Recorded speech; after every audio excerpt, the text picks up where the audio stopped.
ओम नमः परमहंसास्वादित चरणकमलचिन्मकरन्दाय भक्तजनमानसनिवासाय श्रीरामचन्द्राय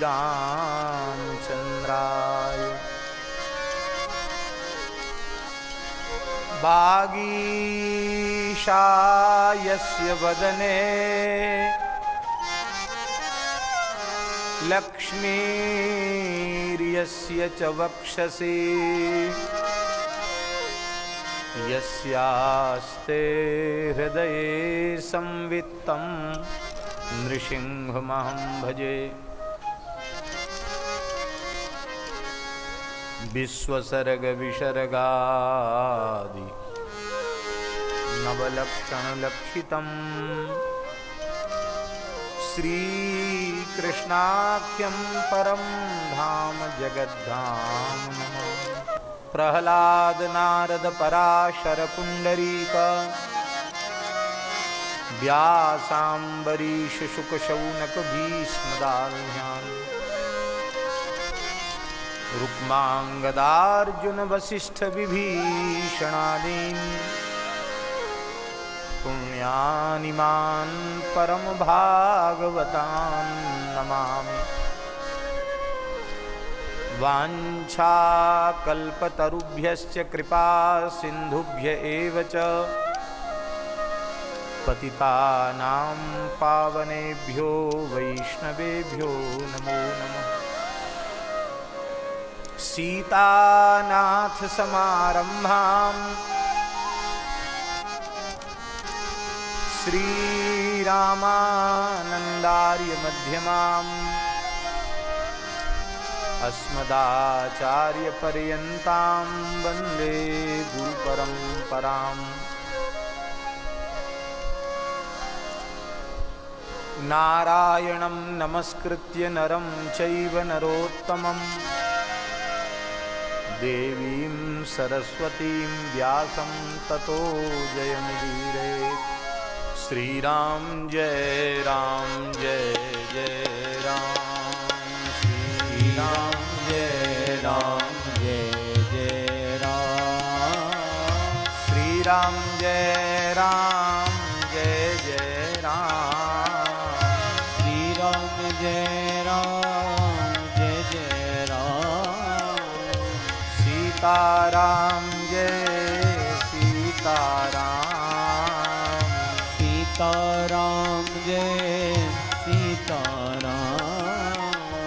राधे श्याम जय राधे श्याम, राधे श्याम जय राधे श्याम, राधे श्याम जय राधे श्याम, राधे श्याम जय राधे श्याम। श्रीराम जय जय राम, श्रीराम जय जय राम, श्रीराम जय जय राम, श्रीराम जय जय राम। श्री वृंदावन बिहारी की जय। श्री राधा कृष्ण भगवान की जय। श्री सीतारामचंद्र भगवान की जय। श्री लक्ष्मी नारायण भगवान की जय। श्री उमा महेश्वर भगवान की जय। श्री गोपीश्वर महादेव की जय। श्री गोधनेश्वर महादेव की जय। श्री यमुना महारानी की जय। श्री गिरिराज महाराज की जय। श्री गिरिराज धरण की जय। श्री शूरश्याम गोधाम की जय। श्री जड़खोर गोधाम की जय। श्री पथमेड़ा गोधाम की जय। श्री मनोरमा गोलोक महातीर्थ श्री नंदगाम की जय। श्री नंदीश्वर धाम श्री नंदी गोलासन शाला की जय। श्री पथमेड़ा गोधाम की जय। श्री शिव महापुराण की जय। श्री सद्गुरुदेव भगवान की जय। परम पूज्य श्री महाराज जी की जय। सब संतन की जय। सब विप्रन की जय। सब भक्तन की जय। जय जय श्री राधे जय जय श्री सीताराम हर हर महादेव हर।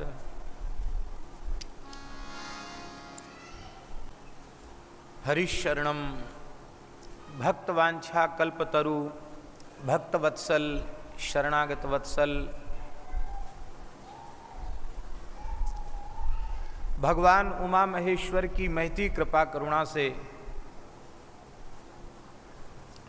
उन्हीं के परम दिव्य मंगलमय महात्म्य का प्रतिपादक महापुराण श्री शिव महापुराण के माध्यम से परम पवित्र श्रावण मास में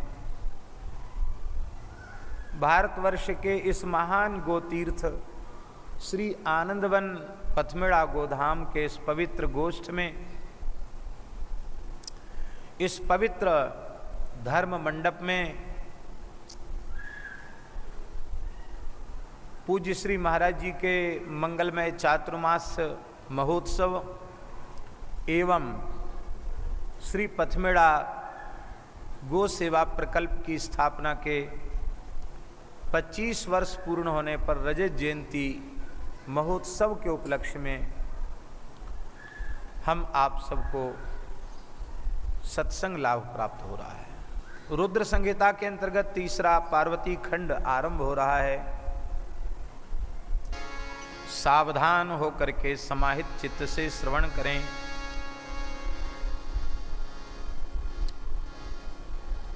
श्री नारद जी शिवपुराण के प्रधान श्रोता हैं। श्री ब्रह्मा जी महाराज वक्ता हैं। नारद जी ने प्रश्न किया, हे पिताजी,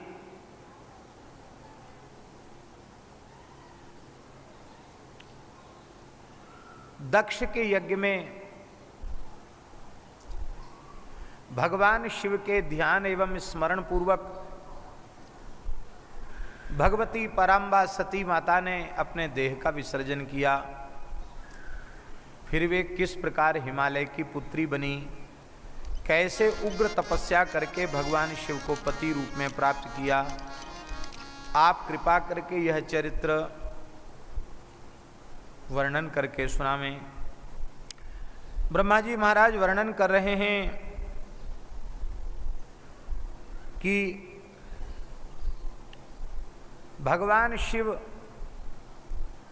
दक्ष पुत्री सती के साथ जब हिमालय पर विराज रहे थे,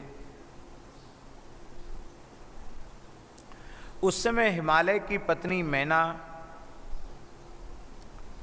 उनका भाव सती जी के प्रति दृढ़ हो गया कि मेरी पुत्री है। वात्सल्य भाव सती जी के प्रति उनके मन में आ गया और वे नित्य प्रति अपनी धर्म पुत्री मानस पुत्री जिनको उन्होंने स्वीकार किया था, इस प्रकार की सती जी के पास आती, उनकी सब प्रकार से सेवा की व्यवस्था करती। जब सती जी ने दक्ष यज्ञ में अपने शरीर को योगाग्नि से भस्म कर दिया, उस समय सबसे अधिक पीड़ा मैना को हुई, हिमालय की पत्नी, और उन्होंने शिवलोक में स्थित भगवती सती की उपासना करना चाहिए। यही कारण था कि सती जी ने मैना को अपनी माता के रूप में स्वीकार किया, क्योंकि मैना ने सती को अपनी पुत्री के भाव से उनकी उपासना की थी, और जब मैना ने सती को अपनी पुत्री माना तो सती जी ने भी मैना को अपनी मां माना। यही कारण है कि द्वारा जन्म लेने के लिए उन्होंने मैना के गर्भ को ही चुना, मैना के कोख से उन्होंने जन्म लिया। पर्वतराज हिमालय की पुत्री होने से इनका नाम पार्वती हुआ।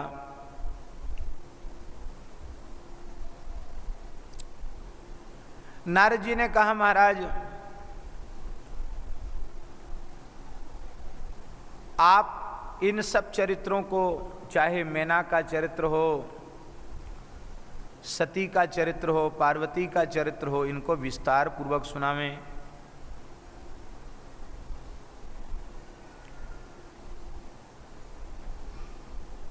हिमालय पर्वत भारत माता के मुकुट स्थान पर विराजमान है।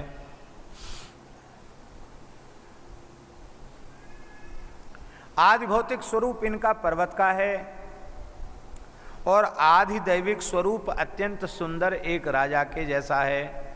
वे सर्वांग सुंदर हैं, रमणीय हैं, शैलों के राजा हैं और साक्षात भगवान नारायण के ही स्वरूप हैं, अंश हैं।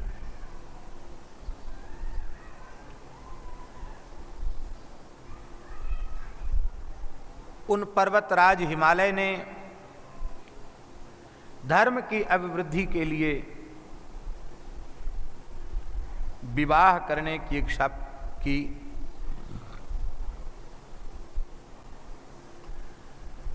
उस समय देवता पितरों के पास आए और पितरों से कहा कि देवताओं के अत्यंत अभीष्ट कार्य की सिद्धि होने वाली है, इसलिए हे पितरों, आप अपनी बेटी मैना, जो अयोनिजा हैं, संकल्प से ही प्रकट हुई हैं, ऐसी पितरों की कन्या मैना,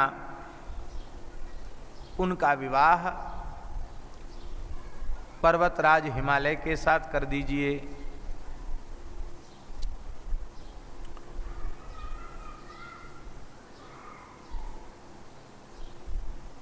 पितरों ने देवताओं की प्रार्थना स्वीकार कर ली और अपनी कन्या मैना का विवाह विधि पूर्वक पर्वतराज हिमालय के साथ कर दिया।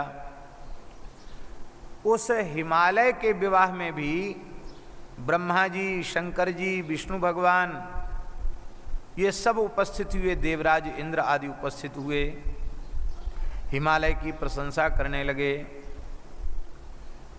और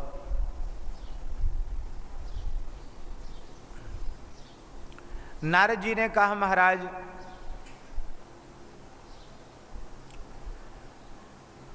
मैना की उत्पत्ति का प्रसंग भी हम सुनना चाहते हैं, आप कृपा करके सुनाइए। श्री ब्रह्मा जी वर्णन कर रहे हैं।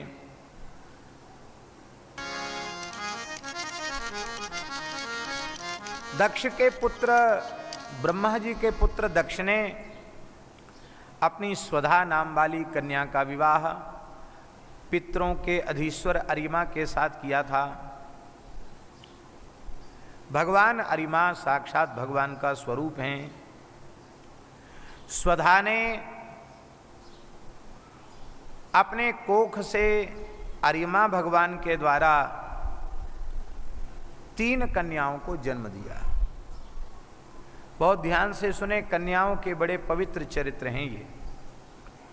उनमें स्वधा की सबसे ज्येष्ठ पुत्री का नाम मैना हुआ, मझली कन्या का नाम धन्या हुआ और उससे छोटी, सबसे छोटी कन्या का नाम कलावती हुआ। ये तीनों कन्याएं गर्भ से उत्पन्न नहीं हुई थी, ये पितरों के मन से ही प्रादुर्भूत हुई थी। ये अयोनिजा कन्याएं हैं, पर लोकाचार में इनकी माता स्वधा है, इसलिए स्वधा की पुत्री ये कहलाई। महाराज जी, शिव पुराण में लिखा है, आसाम प्रोच्य सुनामानी सर्वान कामान जनो लभेत। मैना, धन्या और कलावती, इन 3 कन्याओं का जो नाम लेता है उसकी संपूर्ण इच्छाएं कामनाएं पूर्ण हो जाती हैं। ये इतनी पवित्र कन्याएं हुई। एक समय की बात है, ये तीनों कन्याएं अपने योग बल से श्वेत दीप वैकुंठ पधारी, भगवान विष्णु को प्रणाम करके वहीं रुक गई। वहाँ बहुत बड़ा समाज एकत्रित था। वहीं श्री सनकादिक भगवान आए।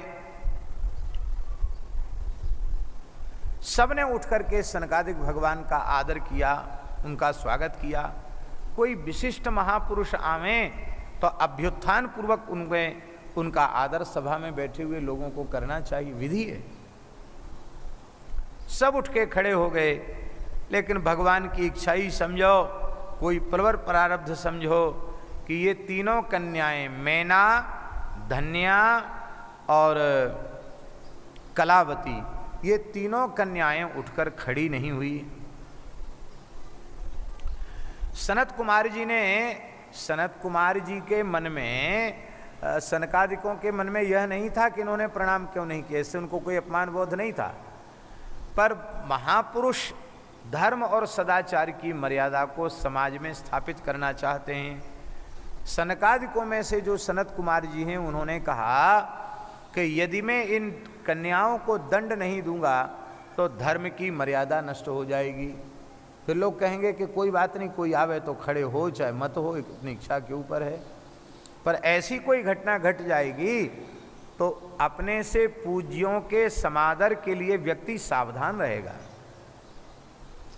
यह विचार करके सनत कुमार जी ने कहा कि तुम अयोनिजा कन्या हो, पितरों की मानसी पुत्री हो, फिर भी तुम इस प्रकार का अपराध कर रही हो। अपने से विशिष्टों का आदर तुमने उठ कर के नहीं किया, इसलिए हम तुम्हें शाप देते हैं। तुम लोग नरभाव से मोहित हो चुकी हो, इसलिए स्वर्ग से दूर चली जाओ और तीनों ही मनुष्यों की स्त्री बनो। ये कन्याएं आश्चर्यचकित हो गईं। महर्षि श्री सनत कुमार जी के चरणों में प्रणाम किया। बोला, महाराज हम तो कन्या हैं, कन्या पर तो सब दया करते हैं, आपने इतना कठोर शाप हमको दे दिया।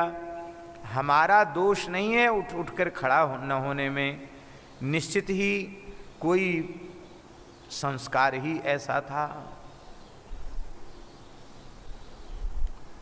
नहीं तो हमारे मन में कोई आपके प्रति अनादर की भावना नहीं थी। लगता भवितव्यता ही ऐसी थी, ऐसा कुछ होना था, आपको शाप देने था, आपने शाप दे दिया। तब सनत कुमार जी ने कहा कि तुम चिंता मत करो, शोक मत करो। हे मैना, साक्षात नारायण स्वरूप हिमालय की तुम पत्नी बनोगी और तुम्हारी कोख से साक्षात भगवती भद्रकाली, दुर्गा भगवती भद्रा येदम धार्यते जगत, ऐसी जो जगत की रक्षिका, पालिका, पोषिका भगवती भवानी दुर्गा, वे तुम्हारी कोख से, जगन माता तुम्हारी कोख से जन्म लेंगी और तुम धन्याति धन्य हो जाओगी, पितरों की कीर्ति को बढ़ाने वाली होगी, तुम्हारा यश त्रिभुवन में छा जाएगा। और दूसरी जो धन्या हैं उनको सनत कुमार जी ने कहा कि तुम भी अयोनिजा हो, महाराज शीरध्वज जनक के साथ तुम्हारा विवाह होगा।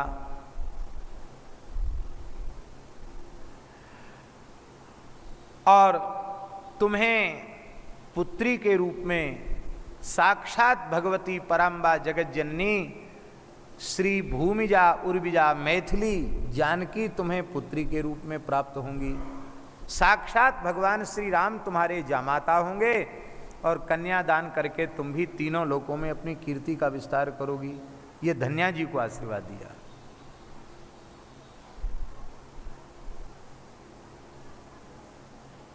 इन्हीं धन्या जी का नाम सुनैना हुआ, क्योंकि इनके नेत्र बहुत अच्छे थे, इसलिए इनका नाम सुनैना रखा गया। अतीब सुंदर थे।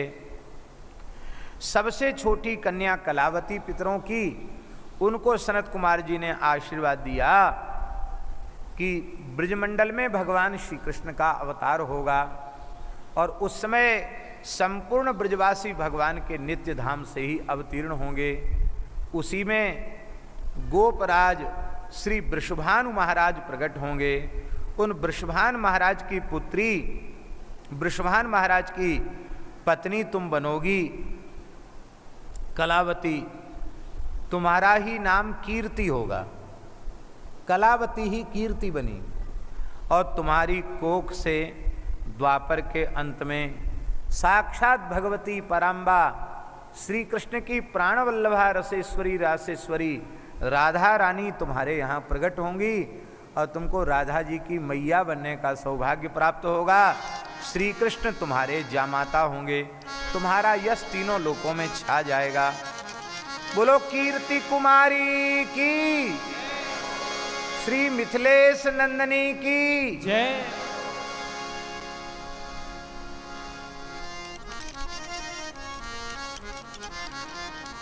इस प्रकार से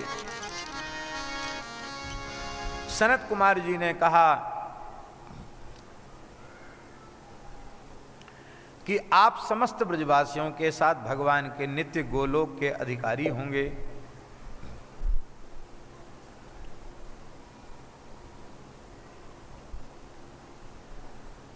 और सावधान कर दिया तीनों पितरों की कन्याओं को। मैनाया स्तनया देवी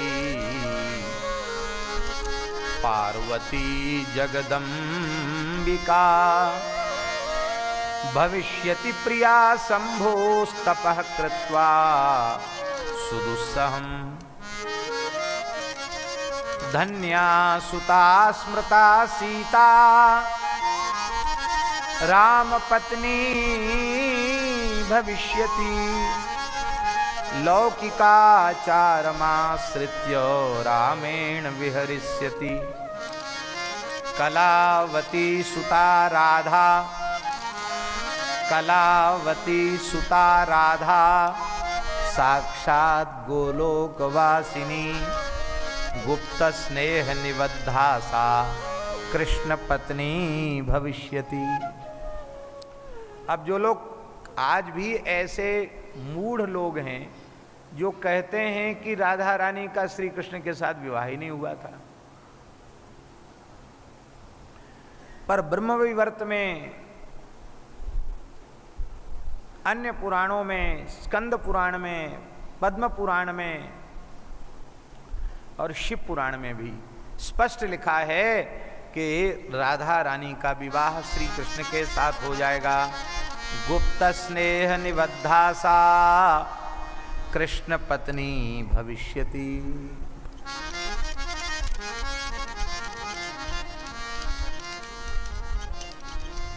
विष्णु आदि देवता हिमालय के पास आए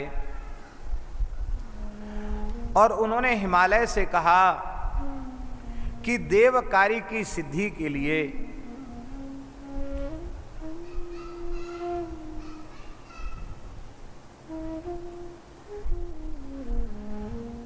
तुम्हारा भगवती पराम्बा उमा की उपासना करना अत्यंत आवश्यक है। श्री हिमालय ने उमा की उपासना की, अपनी पत्नी मैना के सहित उन्होंने उमा की, भगवती पराम्बा उमा की उपासना की। उमा जी ने प्रकट होकर के प्रत्यक्ष दर्शन दिया।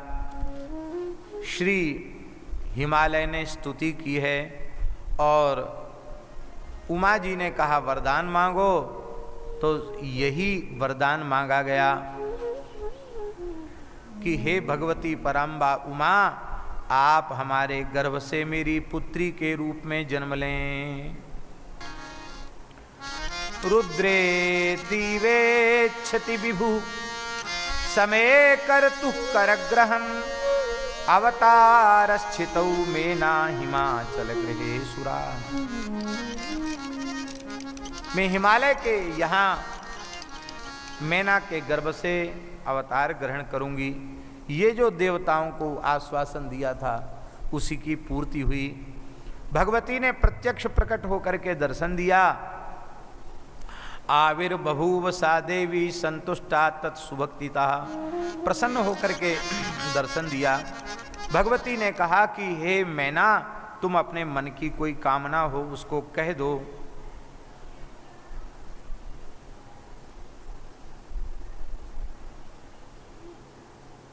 मैना ने कहा, भगवती सबसे पहले तो मैं तुम्हारी स्तुति करना चाहती हूं।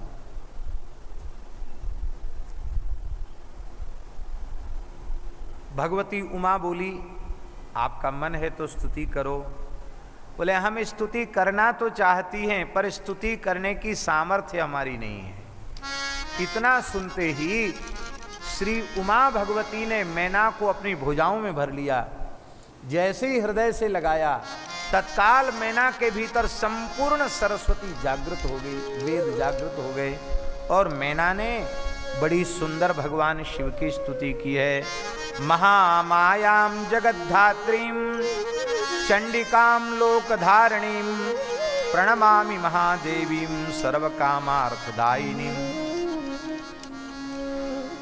सा त्वं बन्धच्छेद हेतुर्यतीनां कस्ते गेयो मादृशीभिः प्रभावः हिंसां या वाथर्ववेदस्य सा त्वं नित्यं कामं त्वं ममेष्टं विधेहि। इत्यादि प्रकार से बड़ी सुंदर स्तुति की।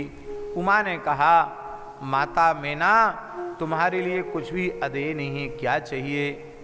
मैना ने कहा, भगवान, पहला वरदान तो यह है कि मेरे 100 पुत्र हों,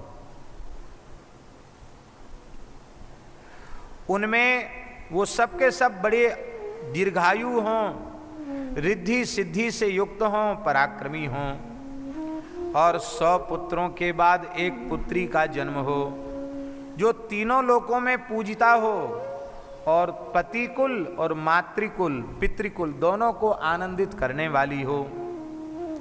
और ऐसी भगवती आप ही दिख रही हो, इसलिए बेटी के रूप में आप ही मेरी बेटी बन करके आवें। यह सुन करके भगवती प्रसन्न भई। बोले, तुम्हारे 100 पुत्र होंगे, उनमें पहला पुत्र बड़ा बलवान होगा, बड़ा प्रधान होगा। यही हिमालय के प्रथम पुत्र हैं मैनाक। 100 पर्वत उत्पन्न हुए हिमालय से, उनमें सबसे बड़े मैनाक हैं। इन्हीं के पंख बच गए, बाकी सब पर्वतों के पंख काट दिए गए।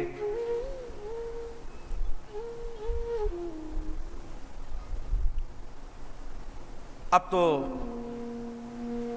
प्रसन्न होकर के उमा हिमालय के साथ घर लौट आई, और इधर सबसे पहले पराम्बा भगवती आद्या शक्ति जगत जननी उमा हिमबान के हृदय में प्रकट हुई। फिर हिमबान के हृदय से मुख से एक विलक्षण तेज निकला, वो मैना के नेत्र मार्ग से गर्भ में प्रविष्ट हो गया। इस प्रकार से जैसे प्राकृत संतान की गर्भ में स्थापना होती है, इस पद्धति से भगवती गर्भ में नहीं आई। तेज रूप से, अत्यंत दिव्य प्रकाश रूप से हिमालय के भीतर प्रविष्ट हुई, और वही प्रकाश ज्योति, वही परम ज्योति हिमालय के नेत्र मार्ग से माता मैना के नेत्र मार्ग में प्रवेश करके भगवती ने मैना के गर्भ को अलंकृत कर दिया, धन्य कर दिया। अब तो महाराज जी, गर्भगत भगवती पराम्बा उमा की स्तुति देवताओं ने की है। बड़ी सुंदर गर्भस्तुति है। देवा ऊचुहु दुर्गे जय जय प्राज्ञे जगदम्ब महेश्वरी सत्यव्रते सत्यपरे त्रिसत्ये सत्यरूपे। जैसे गर्भगत भगवान की स्तुति देवता भागवत जी में करते हैं, सत्यव्रतम सत्यपरम त्रिसत्यम सत्यस्य योनिं निहितं च सत्ये सत्यस्य सत्य मृत सत्य नेत्रम सत्यात्मकं त्वां शरणं प्रपन्नाः।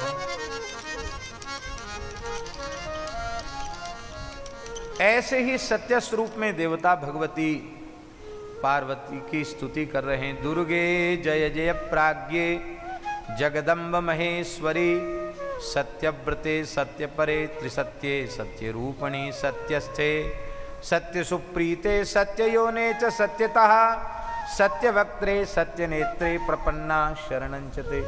ऐसा लगता भागवत जी में वहाँ भगवान के लिए वही भाव, वहाँ छंद दूसरा या अनुष्ठुप छंदों में वही भाव कहा गया। बड़ी सुंदर स्तुति करके देवता चले गए हैं और अब परम मंगलमय समय आया। 9 महीने तक भगवती गर्भ में विराजी, 10वां महीना भी पूरा हो गया और 10वें मास में भगवती ने बाहर आने की इच्छा प्रकट की। आकाश निर्मल हो गया, चारों ओर क्या कहना, दिव्य वाद्य बजने लग गए, आकाश से अनवरत पुष्पों की वर्षा होने लग गई। बसंत ऋतु के चैत्र मास के शुक्ल पक्ष की 9वीं तिथि को, जिसको दुर्गा नवमी कहते हैं, 9वीं तिथि को जिसको रामनवमी भी कहते हैं, उस तिथि को मृगशिरा नक्षत्र में आधी रात के समय भगवान दिन में 12 बजे प्रकट भये और ये आधी रात को प्रकट भई हैं। अर्धरात्रि के समय ये प्रकट भई। बोलो श्री पार्वती माता की जय। आकाश से जल वर्षा भी होने लगी, पुष्प वर्षा भी होने लगी, अग्निहोत्र की अग्नियां प्रज्वलित होने लगी, बादल गरजने लग गए और महाराज पर्वतराज हिमालय पर तमाम प्रकार की संपत्तियां प्रकट हो गईं। ब्रह्मादि देवताओं ने आकर के भगवती नवजात कन्या के रूप में भगवती उमा की स्तुति की है, प्रसन्न होकर के चले गए हैं। और भगवती देवी ने अपने दिव्य रूप में प्रकट होकर के मैना को दर्शन दिया और उनका इतिहास सुनाया कि तुम पितरों की कन्या हो और तुमने तपस्या की थी, मैंने तुम्हें वरदान दिया था और अपने वाणी को सत्य करने के लिए मैं तुम्हारी बेटी के रूप में आई हूं।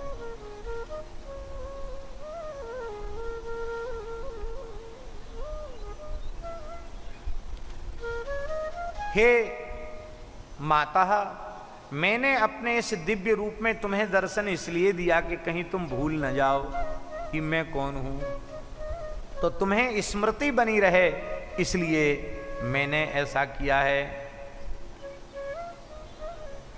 मैं भगवान शिव की पत्नी बनूंगी और तारेश्यामी सज्जनान, सज्जनों को दुख के समुद्र से पार कर दूंगी। कह करके भगवती अंतर्धान हो गई और तत्काल भगवती एक छोटी सी कन्या के रूप में और क्रीड़ा करने लगी। अब तो पूरे हिमालय में उत्सव होने लग गया। बोलो भक्तवत्सल भगवान की जय। उत्तराखंड में कुमायूं मंडल में एक बड़ी सुंदर जगह है, उसका नाम है रानी खेत। वहाँ एक रामानंद संप्रदाय के बड़े सिद्ध महापुरुष विराजते हैं, पूज्य श्री प्रेमदास जी महाराज, मौनी जी महाराज, बड़े अच्छे महात्मा हैं। हम कई बार रानी खेत श्री राम मंदिर होके आए। वहाँ रानी खेत में जो भगवती पराम्बा जगदम्बा का मंदिर है, प्राचीन मंदिर, उनका नाम है झूला देवी। क्या नाम है? झूला देवी। ये झूला देवी क्यों? आजकल के लोग तो कहते हैं कि अंग्रेजों ने वो जगह खोजी तो उन्होंने रानी विक्टोरिया कहते उसके लिए वो जगह बड़ी पसंद खोजी थी अंग्रेजों ने, इसलिए रानी खेत हो गया। लेकिन बात गलत है। साक्षात भगवान शंभू की पट्टरानी भगवती पार्वती ही रानी है और उनका वो क्षेत्र है, भगवती का क्षेत्र है, इसलिए उसको रानी क्षेत्र कहा जाता है। रानी क्षेत्र से रानी खेत हो गया। और वहाँ आज भी प्राचीन मंदिर है झूला देवी का। और आपको सुनकर आश्चर्य होगा, ऐसी मान्यता है कि आज भी नित्य प्रति सिंह भगवती को प्रणाम करने आता है। वहाँ लोग झूला अर्पित करते हैं। क्यों? कहते भगवान शंकर ने स्वयं झूला डालकर श्रावण में पार्वती जी को झुलाया था इसलिए उस स्थान का नाम झूला देवी पड़ गया। आहा।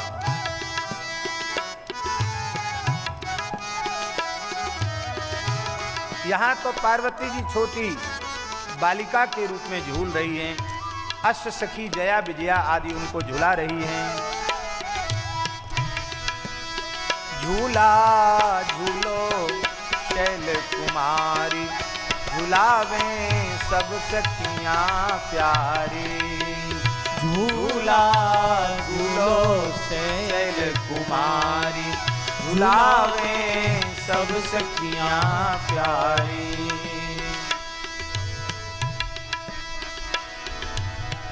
हरी जरी की अंगिया सो है, हरी चूंदरी सारी। हरी जरी की अंगिया सो है, हरी चूंदरी सारी।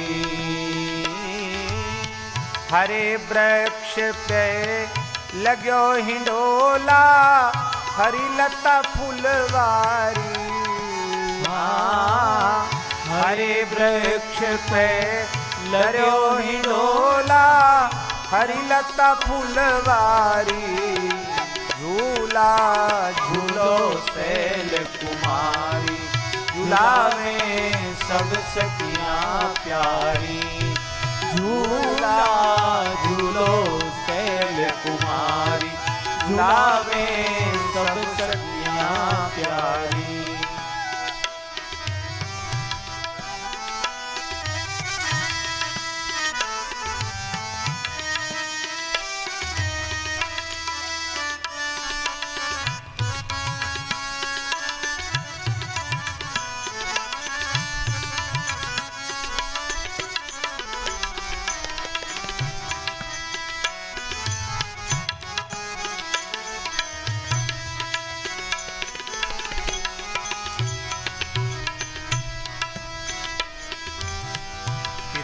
हिमाचल माँ मैना की बेटी परम दुलारी। पिता हिमाचल माँ मैना की बेटी परम दुलारी। परम पुनीता त्रिपुर सुंदरी, शोभा जगते न्यारी। परम पुनीता त्रिपुर सुंदरी, शोभा जगते न्यारी। झूला झूलो शैल कुमारी, झुलावे सब सखियां प्यारी।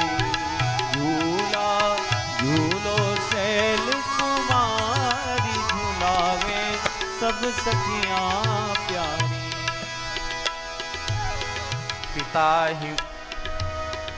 पिता हिमाचल मैना की बेटी परम दुलारी। पिता हिमाचल माँ मैना की बेटी परम दुलारी। परम पुनीता त्रिपुर सुंदरी, शोभा जगते न्यारी। परम पुनीता त्रिपुर सुंदरी, शोभा जगते न्यारी। झूला झूलो शैल कुमारी, झुलावे सब सखियां प्यारी। झूला झूलो शैल कुमारी, झुलावे सब सखियां प्यारी। पिता हिमाचल अंग अंग छवि, रोम रोम पर कोट काम रति बारी। अंग अंग छवि, रोम रोम पर कोट काम रति बारी। चरण कमल पर दास, नेह निधि नारायण बलिहारी। चरण कमल पर दास, नेह निधि नारायण बलिहारी। झूला झूलो शैल कुमारी, झुलावे सब सखियां प्यारी। झूला झूलो शैल कुमारी, झुलावे सब सखियां प्यारी। सब सखियां प्यारी, झुलावे सब सखियां प्यारी। झूला झूलो शैल कुमारी, झुलावे सब सखियां प्यारी। योगी नग्नो गुणो कामी, मातृतात विवर्जिता, अमानो शिव वेशश्चो पतिरस्याः किले दृशा। इस प्रकार से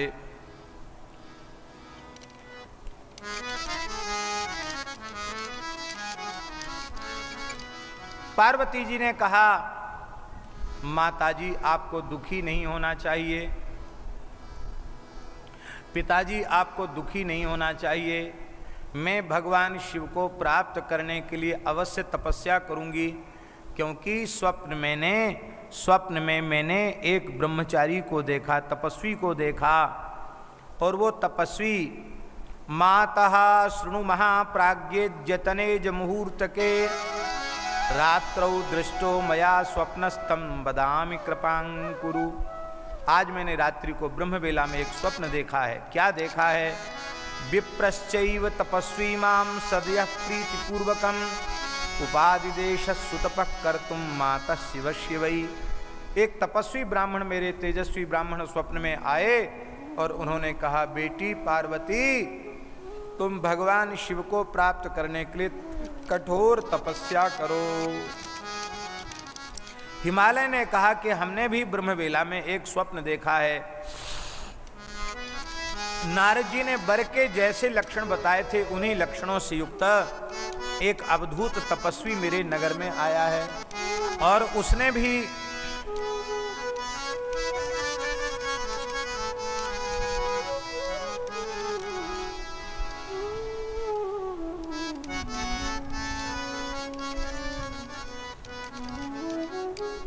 लगा कि नारद जी ने जो वर मेरी बेटी के लिए बताया था वो तो यही है।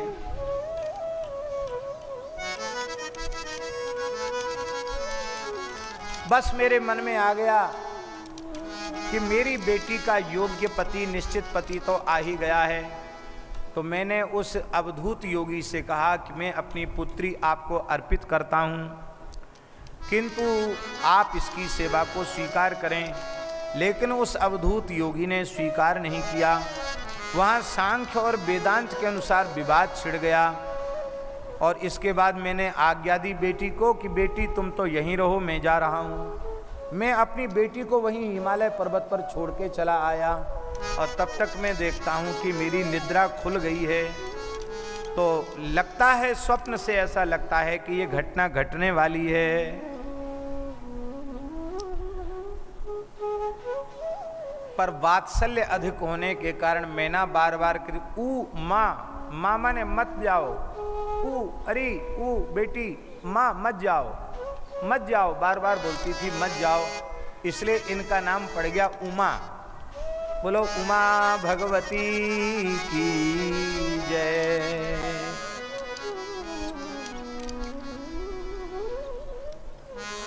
भगवान शिव ने कामदेव को जलाकर भस्म कर दिया था। तब सिर तीसर नयन उघारा, चितवत काम भयो जरी छारा।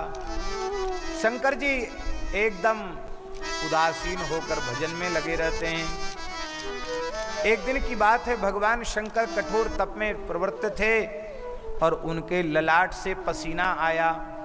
शंकर जी ने पसीने को जैसे हाथ से पोंछकर भूमि पर पटका, उनके दिव्य पसीने का स्पर्श होते ही पृथ्वी से एक बालक उत्पन्न हो गया। इसी बालक का नाम है गृहाधिपति मंगल। और आज कौन सा वार है? आज मंगलवार है।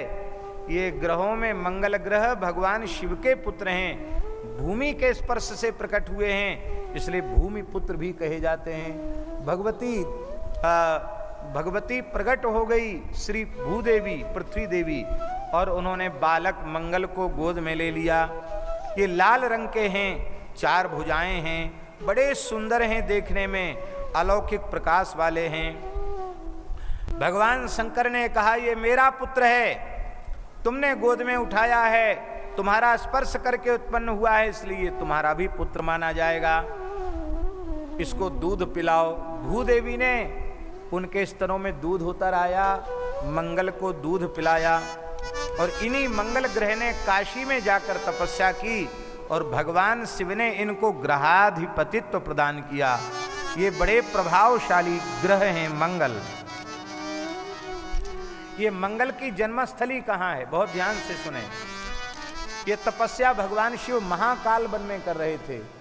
इस महाकाल वन को ही उज्जैन कहा जाता है और जहाँ मंगलनाथ महादेव हैं, ये मंगलनाथ महादेव साक्षात मंगल ग्रह के ही स्वरूप हैं।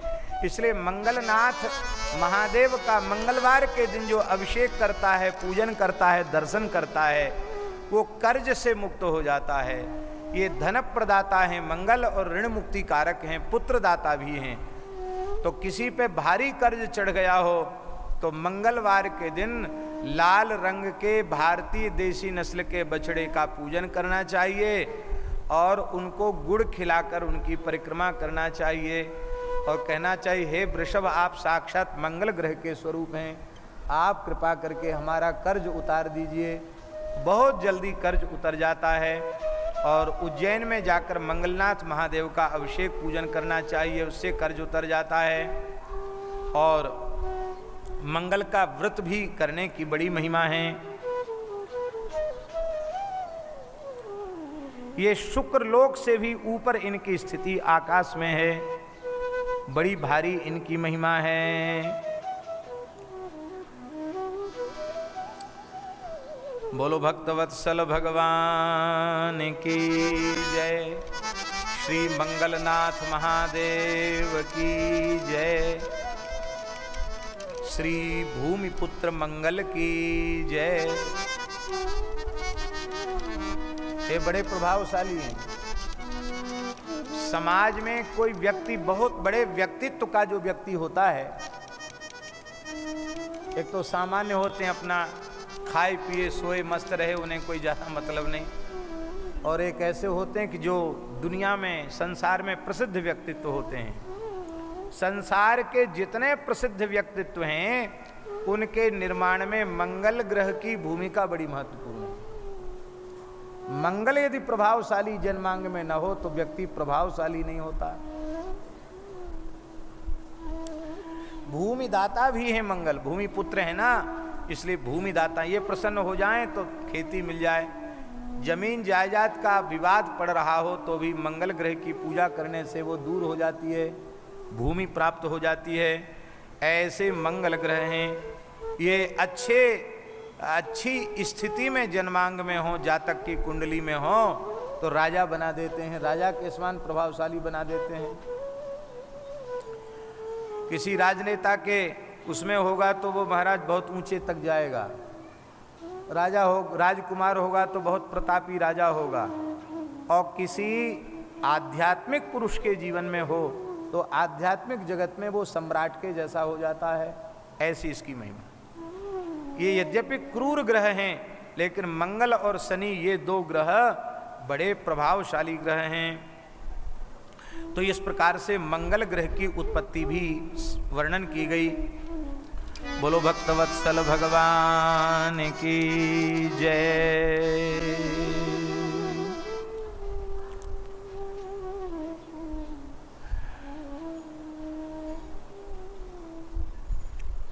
भगवान शंकर तपस्या करने लगे।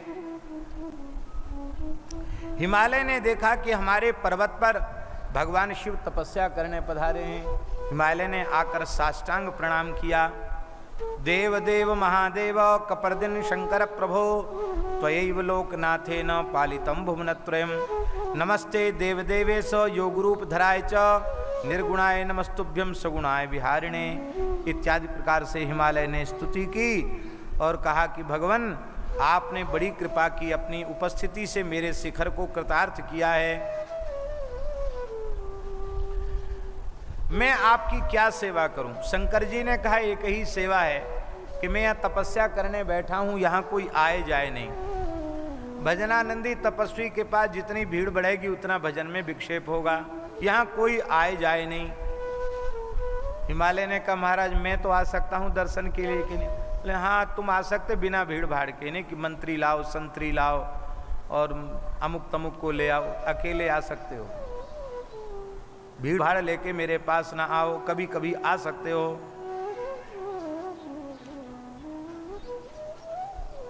मेरा तप निर्विघ्नता से चले ऐसा प्रयत्न तुम यहां करो। हिमालय ने कहा महाराज मैं कौन होता हूं, मैं तो आपका दास हूं, सेवक हूं। करिष्ये हम तथा सेवाम दासो हम ते सदा प्रभो। मैं तो आपका दास हूं। बड़े प्रसन्न भय हैं। और हिमालय ने घोषणा कर दी है कि अद्य प्रभृति नो यातु को गंगावतारणम, आज के बाद गंगावतरण नामक शिखर पर कोई नहीं जाएगा। जो जाएगा उसे मैं दंड दूंगा। शिव पुराण में वर्णन है कि अपनी पुत्री उमा को लेकर के भी हिमालय गए, अभी विवाह नहीं हुआ है, और प्रार्थना की है कि भगवान मैं तो आपका दर्शन करने आऊंगा। ये मेरी बेटी बड़ी पवित्रा है, बड़ी भोली भाली है, ये बेटी भी आपका दर्शन करने आया करेगी, मेरी पुत्री है, और आप कृपा करके इस बेटी को भी दर्शन की आज्ञा प्रदान कर दें। शंकर जी बोले इसको तो घर पे ही छोड़ आया करो, अकेले ही आया करो, अन्यथा मेरा दर्शन नहीं होगा। हिमालय ने कहा महाराज इसका मतलब आप हमसे नाराज हैं, आप मेरी बेटी को दर्शन के लिए मना क्यों कर रहे हैं? शंकर जी ने कहा देखो पर्वतराज हिमालय, हम तपस्वी हैं, यदि हम तपस्वियों के जैसा आचरण नहीं करेंगे तो संसार के जितने तपस्वी हैं वो तप से भ्रष्ट हो जाएंगे।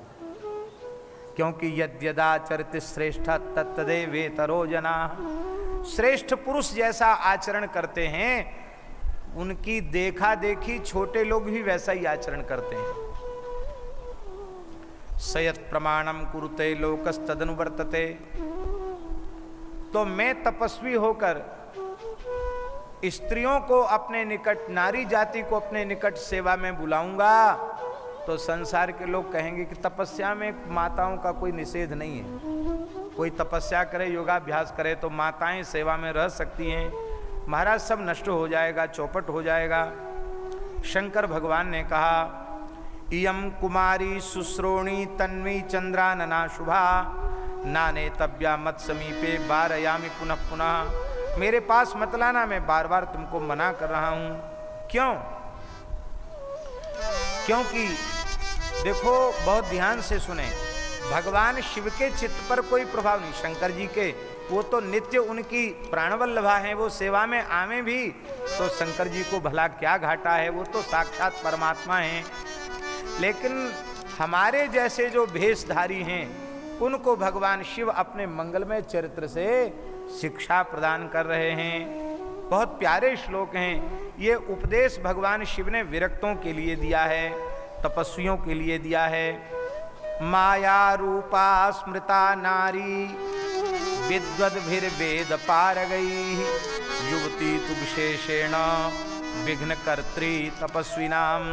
हे पर्वतराज हिमालय, वेद वेदांत के पारंगत विद्वानों ने ये निर्णय किया है कि भगवान की साक्षात माया स्त्री शरीर ही है, इसलिए नारी मात्र से विरक्तों को अपना बचाव करना चाहिए, तपस्वी योगियों को अपना बचाव करना चाहिए।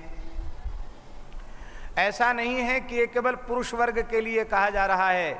यदि कोई नारी देह में स्थित साधिका है तो उसके लिए भी यही मर्यादा है, उसे पुरुष मात्र से के संपर्क से अपने को बचाना चाहिए, नहीं तो उसकी साधना तपस्या भी स्थिर नहीं रह पाएगी।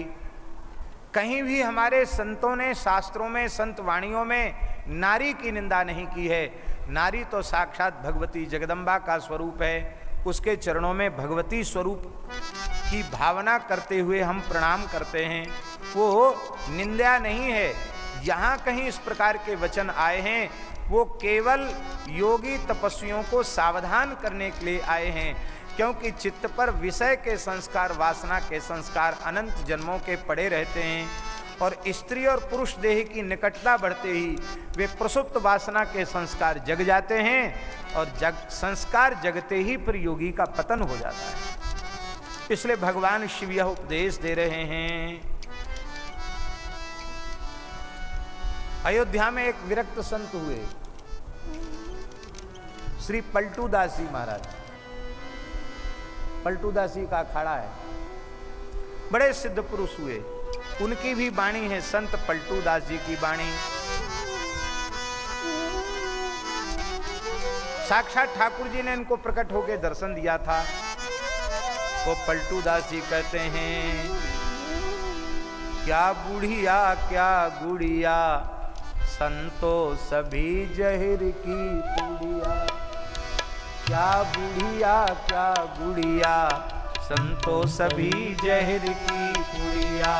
संतो सभी जहर की पुड़िया, संतो सभी जहर की पुड़िया। ये सब बातें सुनकर माताओं को बड़ी पीड़ा होती है। ये बाबा जी क्या बोलते चले जाते हैं। अरे भाई, हम नहीं बोल रहे हैं और इसलिए हमने पहले सावधान कर दिया। नारी देह की निंदा नहीं है। देखो, हमारे शास्त्रों में लिखा है, तप्तांगार घृत कुंभ समा नारी, तप्तांगार को कुमान। घी से भरे हुए कलश के समान नारी का शरीर है और धधकते हुए अंगार के समान पुरुष का शरीर है। अब धधकते हुए अंगार पर घी को रखा जाए तो कहो कि घी गर्म ना हो। अरे घी असली घी होगा तो गर्म हो ही जाएगा। तो घी में ही पत्थर जैसा भरा हुआ पत्थर ही है तो काहे को कुछ होगा। घी होगा तो जरूर पिघलेगा। इसीलिए ये सावधानी दी गई है। श्री भगवान शंकर करें, युवती तु विशेषेण विघ्नकर्त्री तपस्वी नाम। तपस्वियों के तपस्या में युवती तो विशेष रूप में विघ्न कर देती है। इसी भाव को गोस्वामी जी ने कहा, जप तप नेम जलाशय झारी। हाँ, जप तप नेम जलाशय झारी। हुई ग्रीष्म सोखे सब नारी। हुई ग्रीष्म सोखे सब नारी। भगवान शंकर ने कहा, यद्यपि पर्वतराज हिमालय में तपस्वी हूं, योगी हूं, माया से निर्लिप्त हूं, स्त्री मेरे निकट हो या न हो इससे मेरे चित्त पर कोई प्रभाव पड़ने वाला नहीं है। लेकिन यदि मैं योगी तपस्वी होकर सावधानी नहीं रखूंगा तो संसार की योगी तपस्वी वे अपने मार्ग से विचलित हो जाएंगे। इसलिए मैं बार बार कहता हूं कि तुम्हें इसे अपने साथ यहाँ नहीं लेना चाहिए, क्योंकि भवत्यचल तत्संगात् द्विषत्योत्पत्तिराशुभई विनश्यति च वैराग्यम ततो भ्रश्यति सत्तपः। लिखने योग्य श्लोक हैं। हे पर्वतराज, नारी के संग से विषय वासना उत्पन्न हो जाती है। विषय वासना के उत्पन्न होते ही वैराग्य नष्ट हो जाता है। वैराग्य के नष्ट होते ही तपस्या नष्ट हो जाती है। इसीलिए तपस्वी पुरुषों को चाहिए कि वो कभी स्त्री का संग न करें, क्योंकि अतस्तपस्विना शैल नकार्या स्त्री सुसंगति महाविषय मूलम सा ज्ञान वैराग्य नाशिनी। वो महाविषय का मूल है और ज्ञान और वैराग्य का नाश करने वाली है।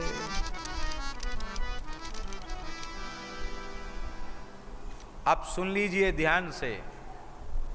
हिमालय तो मौन हो गए, उन्होंने सिर नीचा कर लिया, लेकिन पार्वती जी तो साक्षात भगवती जगदम्बाई तो हैं।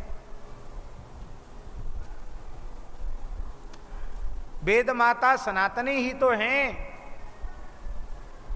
उन्होंने देखा मेरे पिताजी को लज्जित कर दिया भगवान शिव ने, तो थोड़ा मुझे भी इनसे बातचीत करनी चाहिए।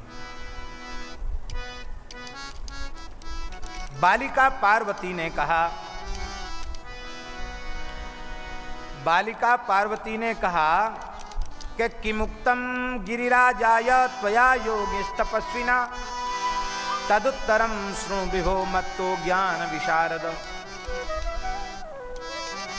जय गो माता जय गोपाल भक्तवत्सल प्रभु दीन दयाल।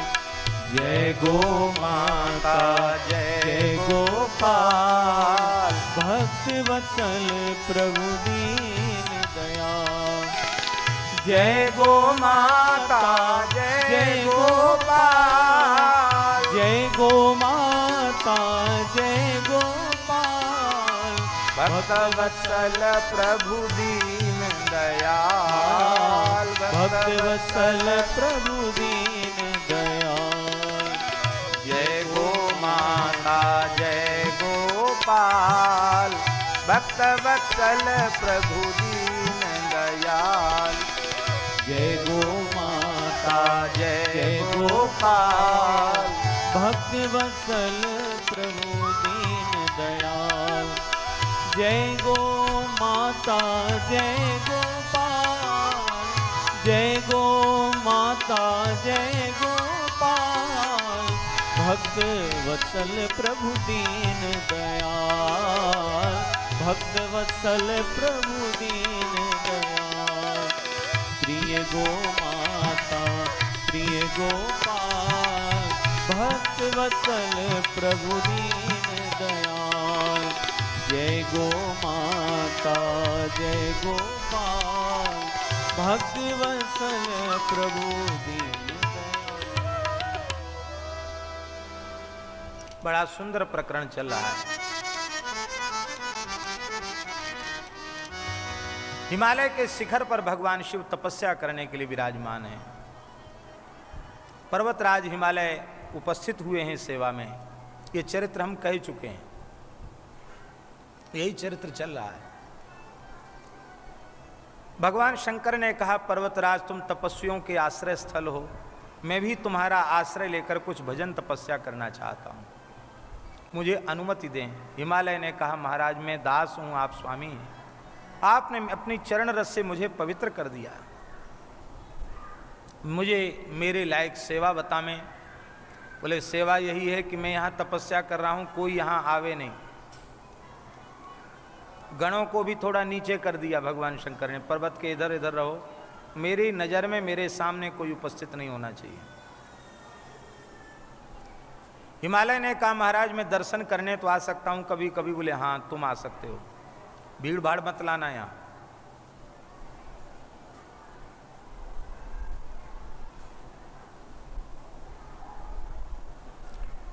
हिमालय ने अपनी पत्नी मैना को समाचार बताया और अपनी कन्या पार्वती के सहित वे दर्शन करने पधारे। पार्वती जी ने प्रणाम किया, हिमालय ने प्रणाम किया। शंकर जी थोड़े अप्रसन्न से हो गए।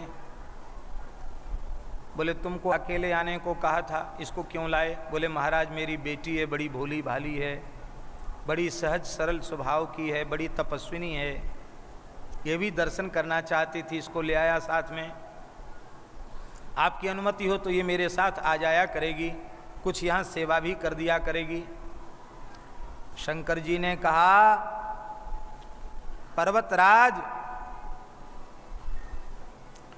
मैं बार बार मना करता हूँ, इसको मत मेरे समीप में लाना, क्योंकि वेद वेदांग के पारंगत विद्वानों ने स्त्री शरीर को प्रत्यक्ष माया कहा है। तपस्वी के विघ्न में प्रत्यक्ष विघ्न स्त्री का देह ही है, इसलिए तुम इसको मत लाओ। क्यों न लाओ? बोले देखो मैं तपस्वी योगी आत्माराम आप्तकाम पूर्ण निष्काम सदा निर्लिप्त रहने वाला हूँ, अविद्या माया का लेश मुझ में नहीं है। कोई आवे कोई जाए, इससे मेरे चित्त पर कोई असर नहीं पड़ेगा, किंतु यदि मैं तपस्वी के जैसा आचरण नहीं करूंगा तो संसार के सभी विरक्त योगी तपस्वी पथभ्रष्ट हो जाएंगे। इसलिए उनको अपने चरित्र के माध्यम से शिक्षा देने के लिए मैं निषेध कर रहा हूं। तपस्वी को स्त्री संग्रह नहीं करना चाहिए। और देखो, अब द्वारा ये प्रस्ताव मेरे सामने मत रखना। हिमालय कह रहे थे कि हमारे साथ आएगी, कभी कभी कुछ सेवा भी कर दिया करेगी। भगवान शिव बोले, ये सब श्लोक हम इनकी व्याख्या कर चुके हैं। भगवान शिव बोले कि नारी के संग से विषय वासना उत्पन्न हो जाती है, उससे वैराग्य नष्ट हो जाता है, वैराग्य से तप नष्ट हो जाता है। इसलिए विनश्यति च वैराग्यम ततो भ्रश्यति तत्तपः, तपस्वी तप से च्युत हो जाता है। इसलिए अतस्तपस्विना शैलन कार्या स्त्री सुसंगति महाविषय मूलम सा ज्ञान वैराग्य नाशिनी। तपस्वी का स्त्री का संग नहीं करना चाहिए, महाविषय का मूल है और ज्ञान वैराग्य का नाश करने वाली है। हिमालय को लज्जा हुई, उन्होंने अपना सिर झुका लिया, पर भगवती पार्वती को अपने पिता को लज्जित होता हुआ देखकर अच्छा नहीं लगा।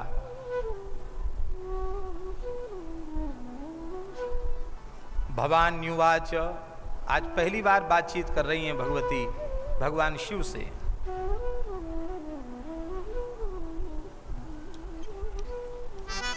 योगीराज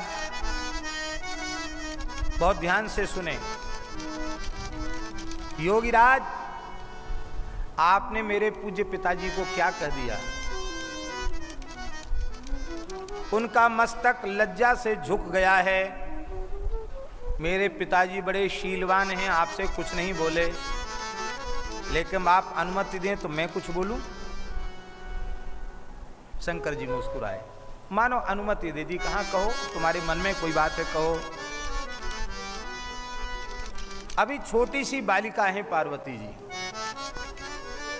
उन्होंने कहा कि आप ज्ञान विज्ञान विशारद हैं। तदुत्तरम सुन बुभो मत्तो ज्ञान विशारद। आप ज्ञान विशारद हैं, मुझसे उत्तर सुनिए। आपने जो कुछ का उत्तर मैं दे रही हूं। मेरे पिताजी ने उत्तर नहीं दिया।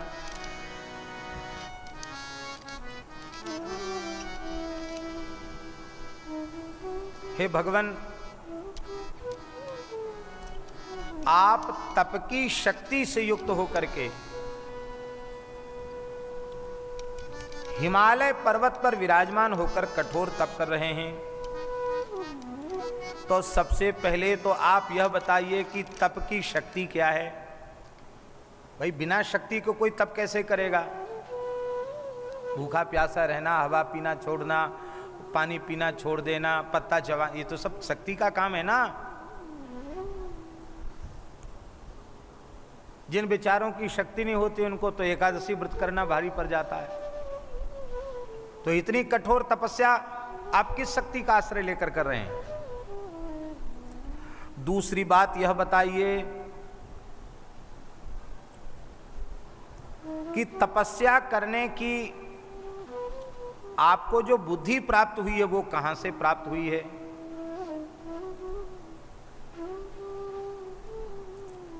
हे भगवान, सा शक्ति ही प्रकृति गेया। वह शक्ति प्रकृति ही है जो संपूर्ण क्रियाओं का मूल है। बिना शक्ति के कोई क्रिया संभव नहीं है। इसलिए आद्या प्रकृति भगवती वही शक्ति देने वाली है, इसलिए उनको शक्ति कहते हैं। उस प्रकृति को जानना चाहिए। वो प्रकृति ही उत्पन्न करने वाली है, प्रकृति ही पालन करने वाली है और प्रकृति ही विनाश करने वाली, संहार करने वाली है। आप कौन हैं? अपना परिचय दीजिए। प्रकृति क्या है, इसका उत्तर दीजिए। हे भगवान, आप महेश्वर हैं, पर आपका आधार क्या है? आप महेश्वर रूपी लिंग हैं और आपका आधार प्रकृति रूप जलहरी है। वो प्रकृति पर ही आप टिके हुए हैं, प्रकृति से आप अलग नहीं हैं। बिना प्रकृत्या च कथम लिंग रूपी महेश्वरः।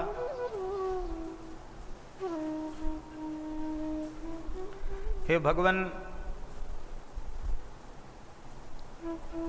आप अर्चनीय, वंदनीय, चिंतनीय हैं, इसलिए आपसे मैं ज्यादा बोल नहीं सकती। लेकिन आपने नारी को साक्षात प्रकृति कहकर, माया कह के इस तरह से इनकार दिया, ये तो अच्छी बात नहीं है। शंकर जी ने कहा, देवी मैं तपस्या के द्वारा प्रकृति का नाश करता हूं, प्रकृति रहित होकर ही शंभु स्वरूप में अवस्थित रहता हूं, इसलिए तस्माच्च प्रकृते सद्भिर्न कार्य संग्रह क्वचित। इसलिए सत्पुरुषों को चाहिए कि वो कभी प्रकृति का संग्रह न करें, लोकाचार से दूर और विकार से रहित होकर के अपने जीवन को पवित्र रखें।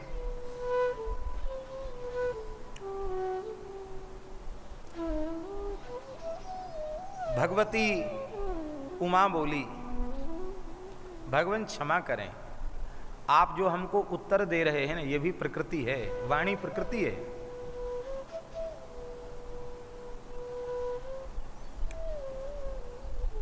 आप प्रकृति से परे कैसे हैं? आप प्रकृति से परे होते तो बोलते ही नहीं, बोल रहे हैं, तो आपने प्रकृति का आश्रय लिया। हे भगवान, आप ठीक तत्व की दृष्टि से विचार करके आपको बोलना चाहिए। आपका यह संपूर्ण जीवन प्रकृति से बद्ध है, बंधा हुआ है। आपका संपूर्ण व्यवहार प्रकृति से है, खाना पीना, देखना, सुनना, सूंघना, बोलना, चलना, सोचना, क्योंकि यह सब प्रकृति है। हे भगवान, प्रकृत्या गिलितो सित्वं न जानासि निजं हर हर निजं जानासि चेदीसो किमर्थम तप्यसे तपः। प्रकृति ने आपको निगल लिया है, अतः आप अपने को नहीं जानते हैं, और यदि आप अपने को जानते हैं तो किमर्थम तप्यसे तपः। जब आपने अपने को जान ही लिया तो तपस्या ही क्यों करते हैं? आपकी तपस्या व्यर्थ है। और अंत में कहा, भगवान मैं तो छोटी बालिका हूं, आपसे बोलूं क्या?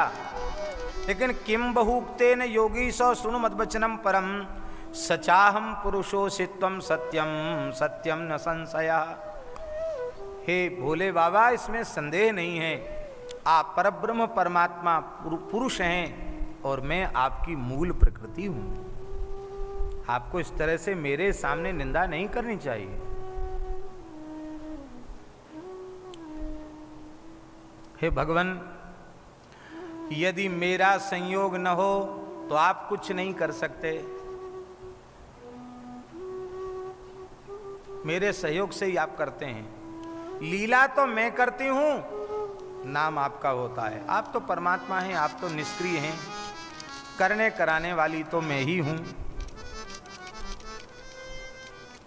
इसलिए मेरे समीप में रहने पर तरहि त्वया न भेतव्यम समीप्ये मम शंकर।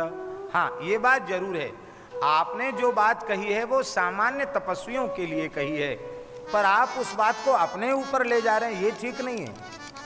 सामान्य तपस्वियों को तो ऐसा ही करना चाहिए जैसा आपने कहा है, किंतु आपको मुझसे क्या भय है?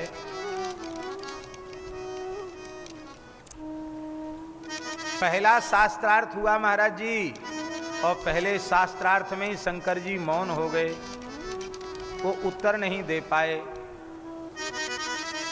और उन्होंने मुस्कुरा कर कहा, पर्वतराज हिमालय, तुम्हारी बेटी बहुत दिव्य ज्ञान से संपन्न है, इसने जो कुछ कहा है उसका खंडन नहीं किया जा सकता। तो इतनी ज्ञान वैराग्य से युक्त तुम्हारी कन्या है तो वो तुम्हारे साथ यहाँ दर्शन के लिए आ जा सकती है, पर और भीड़ को यहाँ मत लाना। प्रत्यहं कुरु मे सेवाम अनिषिद्धाम सुभाषिणी। भगवान शिव ने कहा मेरी अनिषिद्ध सेवा को तुम कर सकती हो। दो तरह की सेवा होती है, एक निषिद्ध सेवा है, एक अनिषिद्ध सेवा है। बहुत ध्यान से सुने, ये सब लोगों के लिए, बहुत साधक मात्र के लिए बहुत उपयोगी बात है। यहां गोष्ठ है पथमेड़ा, कोई माता किसी गोष्ठ में गोबर उठा दे, झाड़ू लगा दे, गाय के लिए सानी बना दे, गाय को जल पिला दे, ये तो अच्छी बात है। ये सेवा अनिषिद्ध सेवा हुई।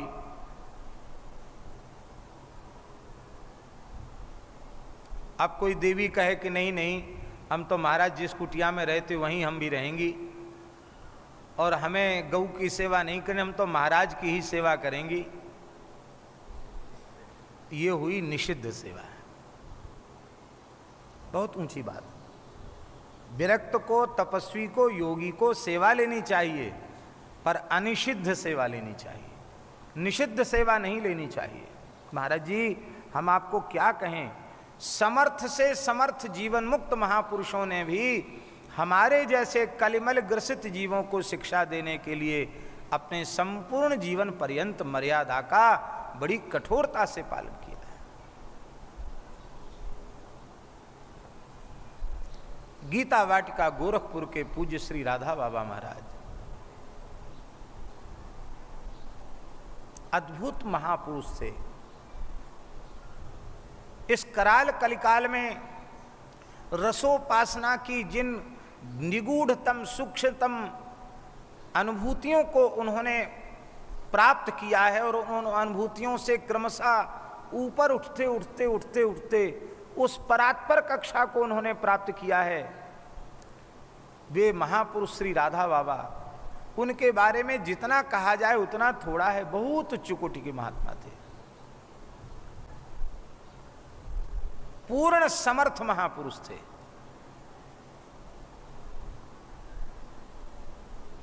और भाव राज्य में वे सन्यासी नहीं थे, भाव राज्य में तो वो श्याम सुंदर की प्रियतमा थे, श्री राधा भाव में स्थित रहते थे। लेकिन सन्यास मर्यादा का ऐसा पालन, भीड़ भाड़ में धोखे से भी स्त्री के वस्त्र का स्पर्श हो जाए तो 24 घंटे का निर्जल उपवास करते थे। वो कपड़ा छू जाए, देह नहीं,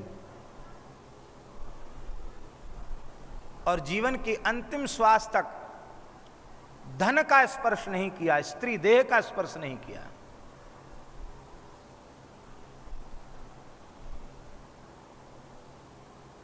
क्या है उनकी दृष्टि कैसी थी?